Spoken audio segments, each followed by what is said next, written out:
पार्श्वभूमी. आमच्या घरात तशी आयुर्वेदाची परंपरा नव्हती. वडील सेल्स टॅक्समध्ये नोकरीला असल्यामुळे अनेक ठिकाणी बदल्या होत असत. जवळपास 11 शाळा, 3-4 महाविद्यालये असे करत मी इंटर सायन्सपर्यंत आलो. घरच्यांची इच्छा असल्यामुळे मेडिकलला प्रवेश घ्यायचं असं ठरविलेलं होतं. पण 2% मार्क कमी पडले आणि माझा वैद्यकाचा प्रवेश म्हणजे MBBSचा हुकला. पर्यायी म्हणून मी आयुर्वेदाला प्रवेश घेतला. सुरुवातीलाच नैराश्याने मला ग्रासलं. त्याचं महत्त्वाचं कारण म्हणजे आयुर्वेद महाविद्यालयामध्ये शिक्षणाची गुणवत्ता. इंटर सायन्सपर्यंत विशिष्ट पद्धतीने शिक्षण घेतलेलं असल्यामुळे आयुर्वेदाला आल्यानंतर आपण कुठल्या भलत्याच विषयाला प्रवेश घेतला आहे अशी शंका वाटू लागली. पुढे भवितव्य काय याविषयी शंका निर्माण झाल्या. सुदैवाने माझा एक मित्र वैद्य माधव वासुदेव कोल्हटकर यांच्याकडे जात असे. माझी अवस्था लक्षात घेऊन तो मला त्यांच्याकडे घेऊन गेला. वैद्य कोल्हटकर सर सुमारे 1.5 तास माझ्याशी बोलले आणि तो माझ्या जीवनाला कलाटणी देणारा प्रसंग ठरला.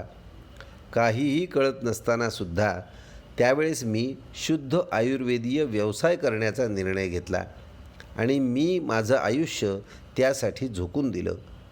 सरांच्याच सल्ल्यावरून मी संस्कृत विशारद 2य वर्ष ह्या टिळक महाराष्ट्र विद्यापीठाच्या पुनरुज्जीवित करण्यात आलेल्या अभ्यासक्रमास प्रवेश घेतला. सुदैवाने श्री मराठे गुरुजी बाजीराव रोडला नातूबागेमध्ये जवळ राहायला होते. त्यांच्याकडे पहाटे 5 वाजता तर्कसंग्रह शिकायला जाऊ लागलो. त्याच वेळेला निरनिराळ्या वैद्यांकडे आयुर्वेद प्रॅक्टिस शिकायला जाणे असाही उद्योग सुरू झाला. गुरुवर्य कैलासवासी वैद्य शंकर दत्तात्रय फणसळकर, वैद्य अशोक श्रीपाद भट, वैद्य वेणी माधव शास्त्री जोशी, वैद्य श्री कृ करमरकर नाशिक, वैद्य भैयाराव गौतम सोलापूर, वैद्य कृ के कानेटकर मुंबई अशा अनेक वैद्यांकडे शिकायची संधी मला प्राप्त झाली. मुळात कोल्हटकर सरांचेही अनेक गुरु होते. वैद्य आत्माराम वामन दातार सांगली हेही त्यांच्या आणि माझ्या गुरूंपैकी एक. क्षणशः कणशः चैव विद्यामर्थम च साधयेत ही उक्ती सरांनी प्रत्यक्षात आणलेली होती. हेच संस्कार माझ्यावर झाल्याने मी देखील मधुकर वृत्तीने जेवढा ज्ञानरूपी मधु संचय करता येईल तेवढा प्रयत्न केला आणि आजही करतो आहे. आयुर्वेदीय व्यवसायाला खरं तर मी 3ऱ्या वर्षात असतानाच सुरुवात झाली असे म्हटले तरी चालेल. अगदी पहिल्या वर्षापासून निरनिराळ्या वैद्यांकडे जात असल्यामुळे आणि आयुर्वेदाचा अनुभव घेतलेला असल्यामुळे नातेवाईक, इतर मंडळी यांनी सल्ला विचारायला सुरुवात केली होती. वैद्य कोल्हटकर सरांचंही असं म्हणणं होतं की असे सल्ले विचारल्यानंतर आपल्याला जेवढं समजतंय तेवढ्या प्रमाणामध्ये सांगायला हरकत नाही. जिथं अडेल तिथे ज्येष्ठ वैद्यांचा सल्ला नक्की घ्यायचा. त्यामुळे किरकोळ आजारांसाठी लोकांना सल्ला देणं असा उद्योग सुरू झाला. माझ्या विद्यार्थी दशेमध्ये मी कॅन्सरचे केवळ 3च रुग्ण पाहिले. वमनेही खरं तर 3च पाहिली. पण नंतर मी पाहिलेल्या कॅन्सर रुग्णांची संख्या हजारांच्या घरात आहे आणि दिलेल्या वमनांची संख्याही तशीच आहे. त्यावेळची पार्श्वभूमी आयुर्वेदाला अत्यंत प्रतिकूल अशा स्वरूपाची होती. विविध शोधांमुळे आधुनिक वैद्यकाला संपूर्ण जगभरात प्रथम पसंतीच्या वैद्यकाचा बहुमान प्राप्त झालेला होता. फिजिक्समधील विविध शोध, विशेषतः मायक्रोस्कोप, नंतर पुढे आलेले एक्स-रे आणि मग सोनोग्राफी, CT स्कॅन, MRI, विविध स्कोपीज या सगळ्यांनी शरीराकडे आणि रोगाकडे बघण्याचा दृष्टिकोन पूर्णपणे बदललेला होता. विशेषतः रोगजंतूंचा शोध लागल्यावर आणि त्यांनी विविध आजार होतात असे कळल्यावर जंतू संसर्गजन्य आजारांकडे बघण्याचा दृष्टिकोन आमूलाग्र बदलला. वास्तविक लुई पाश्चरने जेव्हा ह्या ग्लासमधील पाण्यामध्ये कॉलराचे जंतू आहेत आणि त्याने कॉलरा होतो असे सांगितल्यावर त्याला आव्हान देणारा एक माणूस समोरच्या घोळक्यामध्ये होता. त्याने ते पाणी पिऊन देखील त्याला कॉलरा झाला नाही. त्यामुळे पाश्चरही त्यावेळेला बुचकळ्यात पडला. परंतु नंतर ही गोष्ट स्पष्ट झाली की त्या माणसाची प्रतिकारक क्षमता खूप चांगली असल्यामुळे जंतू संसर्ग होऊनही त्याला कॉलरा झाला नाही. वास्तविक ही गोष्ट इतक्या पूर्वीपासून माहिती असूनही अजूनही प्रतिकारक क्षमता वाढविण्यासाठी काही उपाय केले जात नाहीत. जंतू संसर्ग वाढू नये म्हणून पाश्चात्य देशात अन्न, हवा, पाणी शुद्ध स्वरूपात प्राप्त होईल, सांडपाण्याचा निचरा चांगला होईल अशा व्यवस्था निर्माण करण्यात आल्या. त्यायोगे जंतू संसर्गजन्य रोगांवर बऱ्यापैकी नियंत्रण मिळविण्यात आले. भारतासारख्या विकसनशील देशात किंवा अन्य अविकसित देशात मात्र ह्या गोष्टी घडलेल्या नाहीत. आमच्याकडे वातावरणात रोगजंतूंना वाढायला भरपूर मोठ्या प्रमाणात वाव आहे. शरीरात मात्र गेल्यावर आमची प्रतिकारक क्षमता कमी असेल तर त्याने रोग झाल्यास अँटीबायोटिक्सचा मारा करणे अशी प्रक्रिया सुरू झाली. ही अँटीबायोटिक्स कमी प्रमाणात, कमी कालावधीसाठी किंवा अर्धवट अशी घेतली गेल्यास एक प्रकारे जंतूंचेच ह्या अँटीबायोटिक्सने लसीकरण होते. त्यामुळे जंतू ह्या अँटीबायोटिक्सला दाद न देणाऱ्या होतात. विशेषतः टायफॉईडच्या बाबतीत रामबाण म्हणविले गेलेले क्लोरमफ्लेनिकॉल हे औषध चारी मुंड्या चित झाल्यावर याविषयी उहापोह सुरू झाला आणि अँटीबायोटिक्स अगदी जिथे गरज असेल तिथेच योग्य प्रमाणातच वापरली पाहिजेत ह्याविषयी एकमत झाले. परंतु व्यवहार मात्र भरकटतच राहिला. परिणामी नवीन नवीन अँटीबायोटिक्स आजही सातत्याने बाजारात येत आहेत. जेवढे पुढच्या पिढीचे अँटीबायोटिक तितका त्याचा प्रभाव जास्त, अर्थातच दुष्परिणामही जास्त. ह्या सगळ्यांमुळे विशेषतः पाश्चात्य लोक आधुनिक वैद्यकापासून हळूहळू दूर जाऊ लागले आहेत. आज अमेरिका, ऑस्ट्रेलिया ह्यासारख्या प्रगत देशात जवळपास 60% लोक आधुनिक वैद्यकाला कंटाळून पारंपरिक वैद्यकांकडे वळलेले आहेत. जागतिक पातळीवर चीनचा प्रभाव या क्षेत्रात मोठा आहे. भारत त्या ठिकाणी दुसऱ्या क्रमांकावर आहे आणि त्यामुळे आयुर्वेदाच्या प्रचाराला जागतिक पातळीवर मोठा वाव आहे. परंतु भारतातलं दृश्य फार वेगळं नाही. पारतंत्र्याच्या काळामध्ये ब्रिटिशांनी सर्वच भारतीय शास्त्रांचं खच्चीकरण केलं. त्यात आयुर्वेद, योग, अध्यात्म, वास्तुशास्त्र, शिल्पकला अशा अनेक गोष्टी नेस्तनाबूत झाल्या. स्वातंत्र्य मिळाल्यानंतरही आयुर्वेदाचं महत्त्व कळायला फार कालावधी लागला. योगाचा प्रसार भारताबाहेर स्वातंत्र्य मिळाल्यानंतरही आयुर्वेदाचं महत्त्व कळायला फार कालावधी लागला. योगाचा प्रसार भारतापेक्षा भारताबाहेर खूप मोठ्या प्रमाणावर झालेला आहे आणि त्यानंतर भारतात तो वाढीला लागला. आपली गुलामगिरीची मानसिकता अद्यापही बदलायला तयार नाही. त्यामुळे पाश्चात्यांनी आयुर्वेद डोक्यावर घेतला की आपल्याला तो हवासा वाटेल अशी वस्तुस्थिती आहे. माझं पहिलं पुस्तक मी इंग्रजीतून सर्व जगभरात पोहोचण्यासाठीच्या उद्देशाने लिहिलं आहे. नवीन सुधारित 2 पुस्तकांची प्रकाशने आम्ही अमेरिकेत करण्याचा निर्णय घेतला आहे. व्यावसायिक वाटचाल चालू असताना काही वेगळे प्रसंग माझ्या आयुष्याला कलाटणी देणारे ठरले. सुमारे 27 वर्षांपूर्वी कॅन्सरचे खूप पुढच्या अवस्थेतील रुग्ण आमच्याकडे चौकशी करायला आले. त्यांना कावीळ झाली होती आणि पहिल्यांदा रुबी हॉलमध्ये सोनोग्राफीचे यंत्र बसविण्यात आले होते. त्याच्यातून आत काहीतरी गाठ आहे असे लक्षात आले. ती काढण्यासाठी शस्त्रकर्म करण्याचे ठरविले. परंतु पोट उघडल्यावर गाठ खूपच मोठी आणि सर्वत्र पसरलेली व चिकटलेली असल्यामुळे काही करणे शक्य नाही असे लक्षात आल्याने पुन्हा पोट शिवून बंद केले. काही करण्यासारखे नाही, केवळ 15 दिवसांचे आयुष्य आहे असे सांगून रुग्णाला घरी पाठविले. सुदैवाने डॉक्टरांनी जाता जाता आयुर्वेद उपचार करून बघा असा सल्ला दिला. त्यांचा एक नातेवाईक माझा विद्यार्थी असल्याने तो माझ्याकडे याबाबतीत काही करता येईल का अशी विचारणा करण्यासाठी आला. आपण प्रयत्न नक्कीच करून बघायला हरकत नाही असे मी विद्यार्थ्याला सांगितले.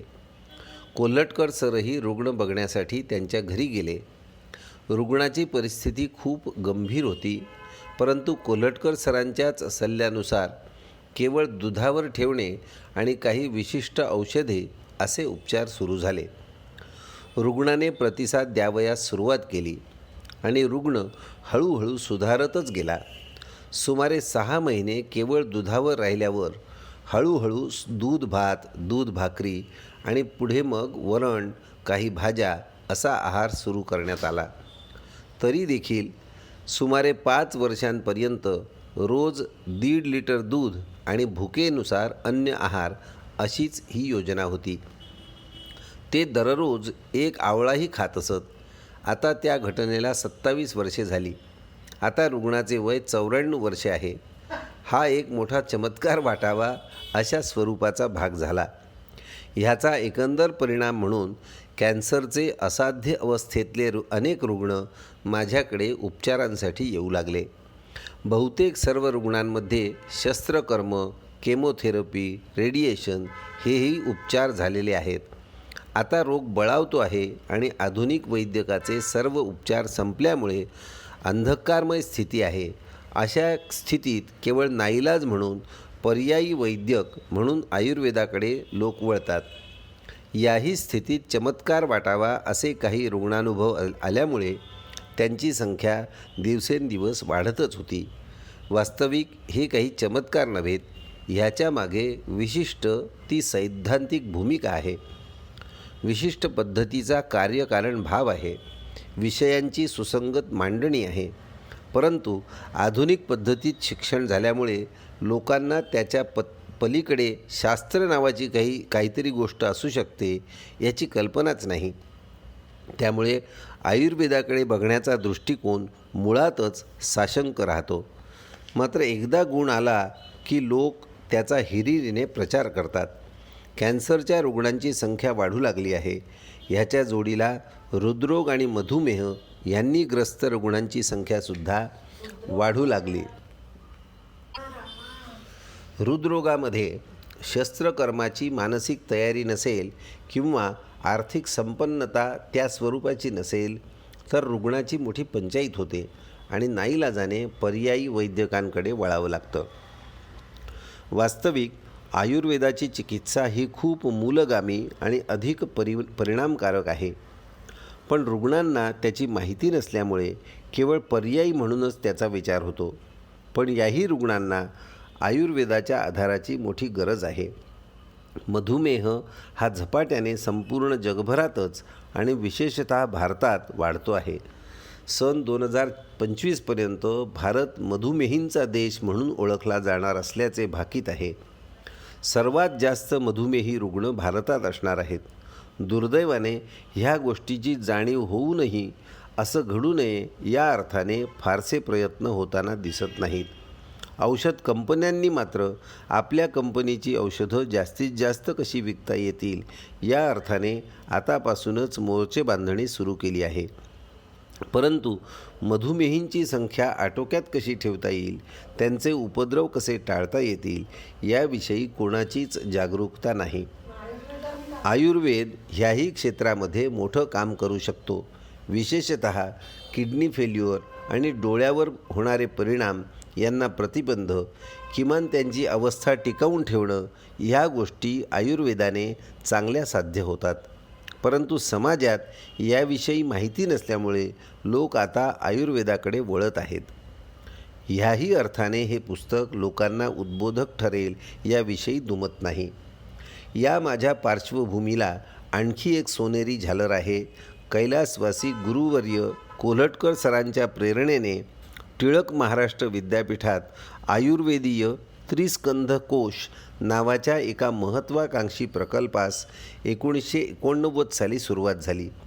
वास्तविक BA-MS झाल्याबरोबर लगेचच मला अष्टांग आयुर्वेद महाविद्यालयात अध्यापक म्हणून नोकरी मिळाली होती. 1980 पासून 89 पर्यंत तेथे काम केल्यावर आधी कोल्हटकर सर संस्थेतून बाहेर पडले आणि त्यांच्या पाठोपाठ मीही राजीनामा देऊन अष्टांग आयुर्वेद महाविद्यालयातून बाहेर पडलो. त्रिस्कंध कोशामध्ये काम करण्याची संधी मिळाल्यामुळे एक वेगळ्या प्रकारचा अनुभव गाठीशी आला. हे काम खूपच व्यापक आणि ऐतिहासिक स्वरूपाचे आहे. चरक संहिता, सुश्रुत संहिता, अष्टांग संग्रह, अष्टांग हृदय ह्या आयुर्वेदाच्या मूळ संहितातून प्रत्येक सूत्र घेऊन ते हेतुसूत्र म्हणजे कारण सांगणारं सूत्र आहे का, लक्षण सूत्र आहे का औषध सूत्र आहे, अशी त्याची विभागणी करून संगणकाच्या साह्याने हेतुकोश, लक्षणकोश आणि औषधकोश असे 3 कोश आम्ही तयार केले. त्यातल्या पहिल्या 2 कोशांवर आधारित आयुर्वेदीय निदानाची संगणक प्रणाली आयुत निदान, आयुर्वेदिक डायग्नोस्टिक सॉफ्टवेअर आणि औषधकोशावर आधारित आयुत उपचार, आयुर्वेदिक ट्रीटमेंट सॉफ्टवेअर या नावाचे तयार केले. दुर्दैवाने वैद्य कोल्हटकर सरांचं 6 नोव्हेंबर 1992 रोजी अकस्मात अपघाती निधन झालं. त्यामुळे कोशाची संपूर्ण जबाबदारी माझ्यावर येऊन पडली. तिन्ही कोश एकंदर 14,500 पानांचे आहेत. हेतुकोश 3200 पाने 3 खंड, लक्षणकोश 3200 पाने 3 खंड, औषधकोश 8000 पाने 7 खंड. हे सर्व काम संस्कृतमध्ये आहे. मी संस्कृत शिकायला प्रारंभ केल्याचा तो एक मोठा फायदा झाला. हे काम करत असल्यामुळे एक वेगळी दृष्टी निर्माण झाली. आयुर्वेदाच्या दृष्टिकोनातून विविध रोग व त्यांची कारणं, लक्षणं आणि चिकित्सा ह्याकडे बघण्याचा मूळ ग्रंथाच्या आधाराने एक दृष्टिकोन विकसित होत गेला. त्याचा फायदा मला व्यवसायामध्ये मिळालाच.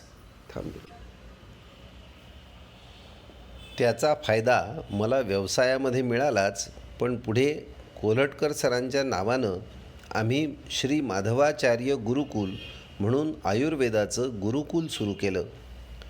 पहिल्या, दुसऱ्या आणि तिसऱ्या वर्षाच्या विद्यार्थ्यांसाठी त्यांच्या सुट्टीच्या कालावधीत 1 महिन्याचे निवासी अभ्यासक्रम घेण्याला आरंभ केला. त्याचाही प्रतिसाद खूप चांगला मिळायला लागून विद्यार्थ्यांमध्ये मूळ ग्रंथ वाचण्याची आवड, टीका वाचण्याची आवड त्यातून निर्माण होत आहे. आज आयुर्वेदीय व्यवसाय विशेषतः पुण्यासारख्या शहरात मोठ्या प्रमाणात विस्तारला आहे. पुणे हे विद्येचे माहेरघर आहेच, पण खास करून आयुर्वेदाचे माहेरघरही आहे. केवळ महाराष्ट्रातूनच नव्हे तर भारतभरातून विद्यार्थी पुण्यात आयुर्वेद शिकायला येत आहेत. मूळ ग्रंथाध्ययन आणि प्रत्यक्ष अनुभव या दोहोंची सांगड घातली गेल्यामुळे या ठिकाणी अभ्यासाला मोठी संधी आहे. श्री माधवाचार्य गुरुकुल हा एक आयुर्वेद अध्ययनातील महत्त्वाचा टप्पा ठरावा अशी त्याची महत्ता आहे. याचे जोडीला कोशाचे काम पूर्ण संपल्यावर मी वेबसाईट निर्माण करण्याकडे वळलो. त्याला महत्त्वाचे कारण ठरले तो जर्मनीतील एका तरुणीचा अनुभव. जर्मनीमध्ये आयुर्वेदाचा अभ्यासक्रम शिकवत असताना संध्याकाळच्या वेळी मी जीवनशैलीविषयी सल्ला द्यायचो. एक 22 वर्षांची तरुण मुलगी, तिला मॅलेनोमा स्टेज 4 असा झालेला होता. तिच्या 3 केमोथेरपीच्या सायकल्स पूर्ण झालेल्या होत्या आणि 4थी सायकल करायला हवी अशी परिस्थिती होती. माझ्याकडे जेव्हा ती सल्ल्यासाठी आली तेव्हा तिची दिनचर्या ऐकून मी थक्क झालो. पहाटे 3 वाजता झोपणे, सकाळी 11 वाजता उठणे, दुपारचं जेवण सायंकाळी 5 वाजता, सायंकाळचं जेवण रात्री 12 वाजता, रात्री 12 ते 3 TV पाहणे आणि या सर्वांवर कडी म्हणजे दिवसाला 30 सिगारेटचे स्मोकिंग. या दिनचर्येतून तू सुधारण्याची सुतराम शक्यता नाही असे तिला सांगितले. तिनं आश्वासन दिलं की ती माझा सल्ला पाळेल आणि ज्या विद्यार्थ्याच्या मध्यस्थीने ती आली होती त्यानेही तिच्या वतीने आश्वासन दिलं. तिची मुख्य तक्रार मला विरोधाची होती. 5-5, 6-6 दिवस संडासला होत नसे, भूक लागत नव्हती, निरुत्साह होत आणि या रोगाचं दडपणही होतं. मी तिला काळ्या मनुका आणि अंजीर खायचा सल्ला दिला. दूध, तूप असे पदार्थ घेण्याचा सल्ला दिला. योगासने, प्राणायाम ह्याही गोष्टी सुरू करण्याचा सल्ला दिला. पहाटे लवकर उठणे, रात्री लवकर झोपणे, मुख्यतः सिगरेट सोडणे असा सल्ला देऊन 8च दिवसांनी पुन्हा दाखविण्यासाठी बोलावले.